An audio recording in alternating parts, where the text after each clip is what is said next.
Bihar board class 10th का science का model paper आ चुका है। चौथा मॉडल पेपर है ये। अगर आपने 3 मॉडल पेपर का वीडियो नहीं देखा है तो हमारे चैनल पे आप जाके देख सकते हैं।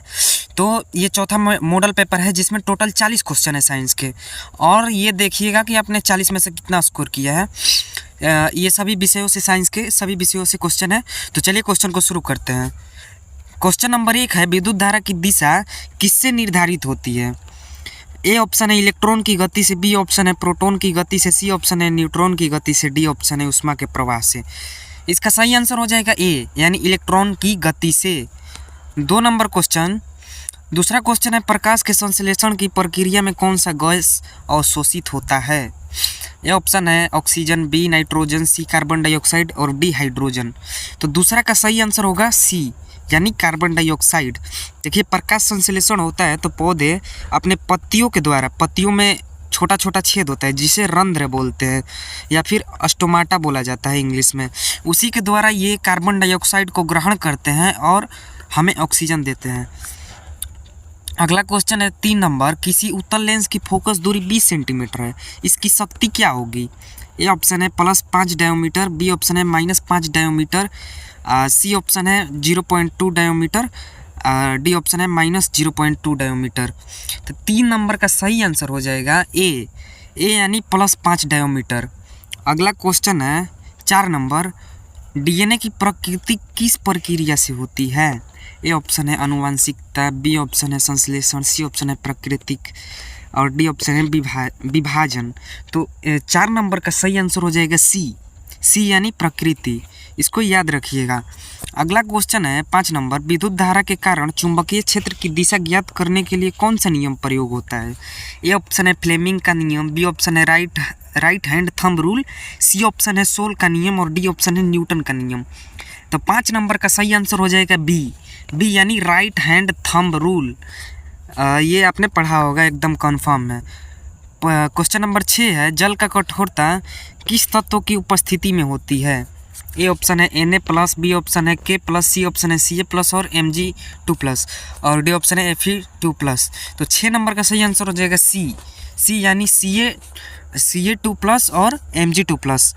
अगले क्वेश्चन की ओर बढ़ते हैं। 7 नंबर क्वेश्चन है, मानव नेत्र में दृष्टि दोष, निकट दृष्टि दोष को कैसे सुधारा जाता है? यानी मानव नेत्र में दृष्टि दोष में निकट दृष्टि दोष को कैसे सुधारा जाता है? ए ऑप्शन है उत्तल लेंस, बी ऑप्शन है अवतल लेंस, सी ऑप्शन है बेलनाकार लेंस और डी ऑप्शन है प्रिज्म। तो 7वां का सही आंसर होगा बी, यानी अवतल लेंस का प्रयोग किया जाता है। कौन सी दृष्टि में? तो निकट दृष्टि में अवतल लेंस। तो अब कन्फ्यूजन यहाँ पे ये होता है, दूर दृष्टि और निकट दृष्टि के उपचार को लेकर दिक्कत होता है कि उत्तल होगा या अवतल। तो इसका एकदम सिंपल सा ट्रिक है, इसको याद रखिएगा। निकट ये 3 अक्षर का है तो इसका बड़ा वाला होगा अवतल, ये 4 वाला। और दूसरा है कि दूर दृष्टि के निवारण के लिए किसका प्रयोग किया जाता है? दूर 2 अक्षर का है तो इसका 3 अक्षर का होगा उतल, मतलब छोटे वाले का छोटा वाला, बड़ा वाला का बड़ा वाला। ये ट्रिक है, याद रखिएगा। 8 नंबर क्वेश्चन है, प्रकाश का परिवर्तन किस नियम पर आधारित होता है? तो 8वां का ऑप्शन ए है न्यूटन का नियम, बी सोल का नियम, सी परावर्तन का नियम, डी फ्लेमिंग का नियम। 8वां का सही आंसर होगा सी, यानी परावर्तन का नियम। प्रकाश का परावर्तन किस नियम पर आधारित है? तो प्रकाश के परावर्तन के नियम पर आधारित होगा। एकदम इजी क्वेश्चन है, हलवा क्वेश्चन था। आगे बढ़ते हैं। 9 नंबर क्वेश्चन देखते हैं। 9 नंबर में है, पादपों में जल का परिवहन किस ऊतक द्वारा होता है? ए ऑप्शन है फ्लोएम, बी जाइलम, सी पैरेन्काइमा, डी कोलेनकाइमा। तो 9 नंबर का सही आंसर हो जाएगा बी यानी जाइलम। तो देखिए, इसमें पूछा है पादपों में जल का परिवहन, तो ज से जल और ज से जाइलम। इस ट्रिक को याद रखिएगा। आगे क्वेश्चन में बढ़ते हैं। 10 नंबर में है, विद्युत परिपथ में प्रतिरोध बढ़ाने के लिए क्या किया जाता है? ए तार को छोटा किया जाता है, तार को मोटा किया जाता है, तार को लंबा और पतला किया जाता है, डी तार को ठंडा किया जाता है। तो 10 नंबर का सही आंसर होगा सी, यानी तार को लंबा और पतला किया जाता है। देखिए, जितना तार को पतला करेंगे ना तो उसका प्रतिरोध उतना ही ज़्यादा बढ़ता जाएगा। तो जितना तार को पतला किया जाएगा प्रतिरोध बढ़ता जाएगा, इसको याद रखिए। 11 नंबर क्वेश्चन है, प्रकाश का अपवर्तन किस कारण होता है? ए माध्यम में मोटाई, बी माध्यम की पारदर्शिता, सी माध्यम के अपवर्तनांक में अंतर और डी प्रकाश की तीव्रता। तो 11 नंबर का सही आंसर होगा सी, यानी माध्यम की अपवर्तनांक में अंतर। ये याद रखिएगा, एग्जाम में ज़्यादातर पूछता है। अगला क्वेश्चन है 12 नंबर, डीएनए किस प्रकार का अणु है? ए प्रोटीन, बी न्यूक्लिक एसिड, सी कार्बोहाइड्रेट, डी लिपिड। तो 12 नंबर का सही आंसर हो जाएगा बी यानी न्यूक्लिक एसिड। न्यूक्लिक एसिड याद रखिएगा। 13 नंबर क्वेश्चन है, विद्युत धारा को मापने के लिए किस यंत्र का प्रयोग किया जाता है? ये ऑप्शन है वोल्ट मीटर, बी आमीटर, सी गैल्वेनोमीटर, डी रेजिस्टेंस। तो 13 नंबर का सही आंसर हो जाएगा बी यानी आमीटर। विद्युत धारा को मापने के लिए आमीटर। और एक क्वेश्चन पूछता है कि विद्युत की तीव्रता को मापने के लिए, तो जहाँ तीव्रता पूछेगा तो वहाँ पे हो जाएगा वोल्ट मीटर। इसको याद रखिएगा, यहाँ पे कन्फ्यूजन होता है। 14 नंबर क्वेश्चन है, प्रकाश वर्ष किसका मात्रक है? तो प्रकाश वर्ष जो होता है ना, बड़ा बड़ा दूरी होता है जैसे स्पेस वगैरह में, तो उसको मापने के लिए प्रकाश वर्ष का यूज़ किया जाता है। जैसे किलोमीटर, मीटर, ये सब छोटे दूरी के मात्रक हैं। उसी प्रकार प्रकाश वर्ष ये एक बड़ा दूरी का मात्रक है, जिससे बड़े बड़े दूरियों को मापा जाता है। तो सही आंसर हो जाएगा बी यानी दूरी का मात्रक है। 15 नंबर क्वेश्चन है, मानव शरीर में सबसे बड़ी ग्रंथि कौन सी है? ये एकदम हलवा क्वेश्चन है। तो ये ऑप्शन है यकृत, बी अमाशय, सी थायराइड और डी लार ग्रंथि। इसका सही आंसर होगा ए यानी यकृत। यकृत ही हमारे शरीर की सबसे बड़ी ग्रंथि है। इसको याद होगा ही, क्या याद करना है। 16 नंबर क्वेश्चन है, डीएनए की खोज किसने की थी? ये ऑप्शन है वाटसन और क्रिक, बी मेंडल, सी हर्शे और चेस और डी फ्रेडरिक मिशर। तो 16 नंबर का सही आंसर होगा डी फ्रेडरिक मिशर। डीएनए की खोज फ्रेडरिक मिशर। आगे बढ़ते हैं। 17 नंबर क्वेश्चन है, विद्युत धारा के प्रवाह से उत्पन्न ऊष्मा किस नियम से ज्ञात होती है? ये ऑप्शन है जूल का नियम, बी ओम का नियम, सी न्यूटन का नियम, डी फ्लेमिंग का नियम। 17 नंबर का सही आंसर होगा क्या? ए यानी जूल का नियम। तो समझिए, विद्युत धारा के प्रवाह से उत्पन्न ऊष्मा किस नियम से ज्ञात किया जाता है? तो विद्युत धारा का जो ऊष्मा निकलता है उसको ज्ञात करने के लिए हम जूल का नियम लगाते हैं। जूल ऊष्मा से ही संबंधित होता है, इसको आपको पता होगा। 18 नंबर क्वेश्चन है, प्रकाश का अपवर्तन किस सतह पर होता है? ए ऑप्शन है समतल सतह, बी वक्र सतह, दो माध्यमों की सीमा और डी है दर्पण की सतह। तो 18 नंबर का सही आंसर होगा सी, दो माध्यमों की सीमा। काफ़ी बच्चे कंफ्यूज होंगे, कोई लगा दिए होंगे समतल सतह। समतल ये परावर्तन के लिए होगा, ये पूछा है अपवर्तन, तो कंफ्यूज मत होइएगा। आगे बढ़ते हैं। 19 नंबर क्वेश्चन है, पादपों में भोजन का स्थानांतरण किस ऊतक द्वारा होता है? ये ऑप्शन है जाइलम, बी फ्लोएम, सी स्कोलेरेन काइमा, डी कोलेन काइमा। तो पूछा है भोजन का स्थानांतरण। पादपों में मेनली दो परिवहन ऊतक होते हैं, एक होता है जाइलम और एक होता है फ्लोएम। तो ज से जाइलम, ज से जल, यानी जाइलम जल का परिवहन और बचा फ्लोएम तो ये भोजन का ही करेगा। ये ट्रिक से याद रखिएगा। तो पूछा है कि भोजन का स्थानांतरण किस ऊतक द्वारा होता है? भोजन यानी फ्लोएम बचा, बी ऑप्शन सही हो जाएगा। 20 नंबर क्वेश्चन, डीएनए का कार्य क्या है? ए ऑप्शन है ऊर्जा उत्पादन, बी प्रोटीन संश्लेषण, सी अनुवांशिक जानकारी का वहन, डी ऑप्शन है कोशिका विभाजन। 20 नंबर का सही आंसर होगा सी यानी अनुवांशिक जानकारी का वहन। डीएनए ही होता है जो अनुवांशिकी का पीढ़ी दर पीढ़ी मतलब आपके दादा से आपके पिता में, पिता से बेटे में इसका स्थानांतरण करता रहता है। इसको याद रखिएगा। दूसरे टाइप से भी पूछ सकता है कि पैतृक गुणों का स्थानांतरण किसके द्वारा होता है, तो इसको याद रखिएगा। 21 नंबर क्वेश्चन है, विद्युत धारा के प्रभाव से चुंबकत्व उत्पन्न होता है, यह किसने सिद्ध किया? ये ऑप्शन है न्यूटन, बी ओम और सी ओएस्टेड, डी फेरेड। तो 21 नंबर का सही आंसर होगा सी यानी ओएस्टेड। ओएस्टेड ने ही विद्युत धारा से चुंबक उत्पन्न होता है इसका खोज किया था। आगे बढ़ते हैं। 22 नंबर क्वेश्चन है, प्रकाश संश्लेषण में कौन सा रंग सबसे अधिक प्रभावी होता है? प्रकाश संश्लेषण पूछा है। तो देखिए, प्रकाश संश्लेषण जब पौधे करते हैं उसके लिए सुबह में जो होता है ना सूरज का प्रकाश, जो एकदम लाल वाला प्रकाश होता है, तो वो लाल वाला प्रकाश संश्लेषण के लिए सबसे प्रभावी होता है। सबसे ज़्यादा पौधे उसी समय पे अपना भोजन बनाते हैं। तो इसमें ऑप्शन है हरा, नीला, लाल, पीला। सही आंसर होगा सी लाल। आगे क्वेश्चन है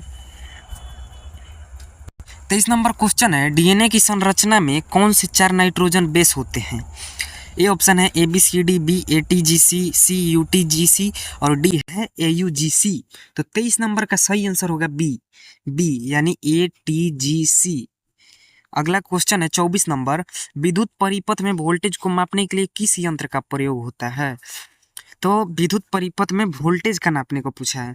ये ऑप्शन है आमीटर, बी वोल्ट मीटर, सी गैल्वेनोमीटर और डी रेजिस्टेंस। इसमें काफी बच्चे कंफ्यूज हो जाएंगे।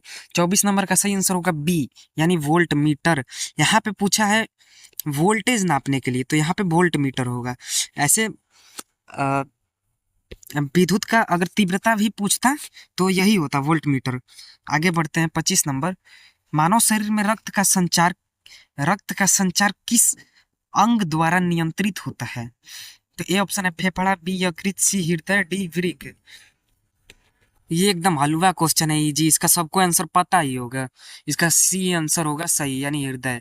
हृदय ही है जो रक्त के संचार को नियंत्रित करता है। डी 26 नंबर क्वेश्चन है, प्रकाश का अपवर्तन किस माध्यम में अधिक होता है? वायु, जल, कांच, तेल। तो देखिए प्रकाश का अपवर्तन पूछा है, तो इसका सही आंसर होगा सी यानी कांच।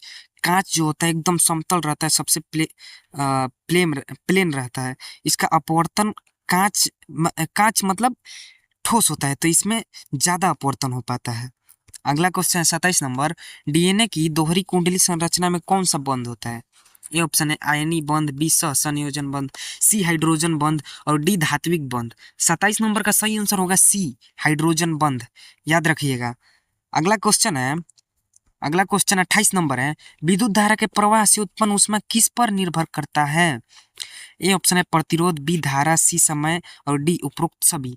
28 नंबर का सही आंसर होगा डी उपरोक्त सभी। मतलब कि प्रतिरोध पे भी निर्भर करता है, धारा पे भी निर्भर करता है, समय पे भी निर्भर करता है, सब पे निर्भर करता है। विद्युत धारा के प्रवाह से उत्पन्न ऊष्मा, इन सब पे।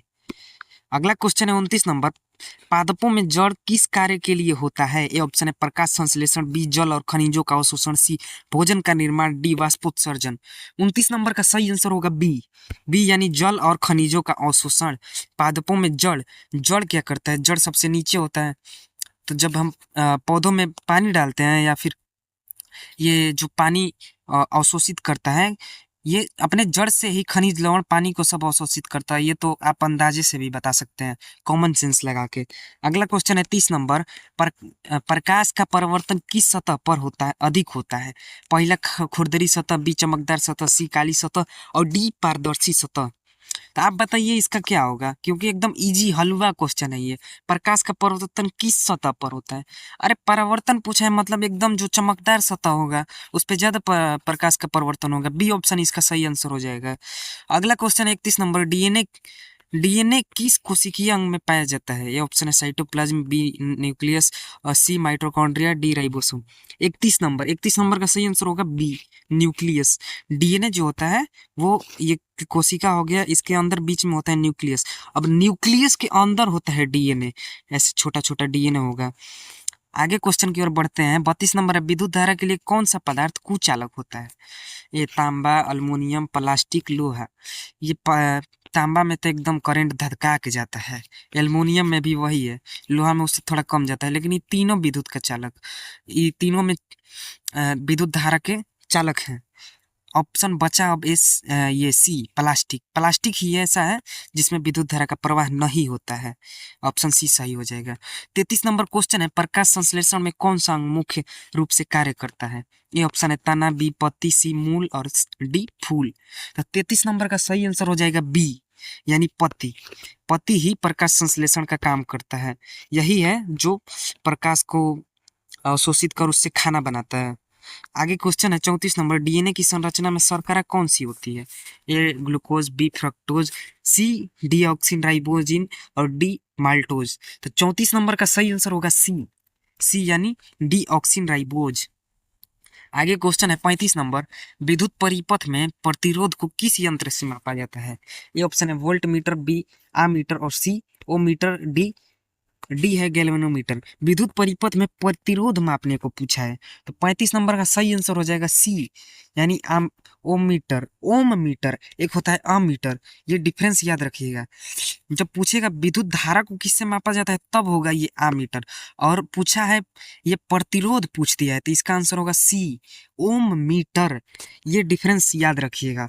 36 नंबर क्वेश्चन है, प्रकाश का अपवर्तन किस नियम से समझाया जाता है? ए ऑप्शन है सेल का नियम, बी न्यूटन का नियम, सी फ्लेमिंग का नियम, डी ओम का नियम। तो 36 नंबर का सही आंसर होगा ए स्नेल का नियम। स्नेल प्रकाश का अपवर्तन किस नियम से समझाया जाता है? प्रकाश का अपवर्तन स्नेल स्नेल का नियम क्या था कि साइन आई बटा में साइन आर, ऐसा कुछ था।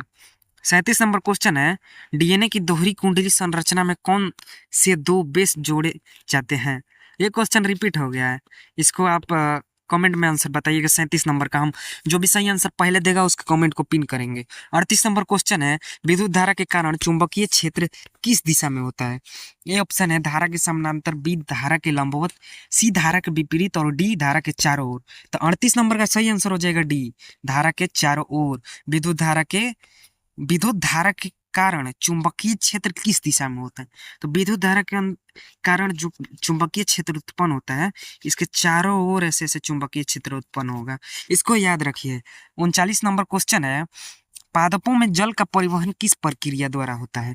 पादपों में जल का परिवहन पूछा है, किस प्रक्रिया द्वारा? ए ऑप्शन है अपवर्तन, बी वाष्पोत्सर्जन, सी परासरण और डी अधोविकर्ष। तो 39 नंबर का सही आंसर होगा सी परासरण। परासरण परासरण, इसको बार बार रिपीट कर रहे हैं, इसको याद रखिए, ये एग्जाम में बार बार पूछ देता है। परासरण और एक ऐसा ही कुछ प से है, उसमें कंफ्यूजन होता है काफी ज्यादा। अगला क्वेश्चन है 40 नंबर, ये लास्ट क्वेश्चन है। लास्ट क्वेश्चन देखते हैं किसका सही होता है। प्रश्न 40 है डीएनए की संरचना में फॉस्फेट समूह किसमें जुड़ा होता है? ये थोड़ा हार्ड क्वेश्चन जानबूझ के लास्ट में सेट किया है।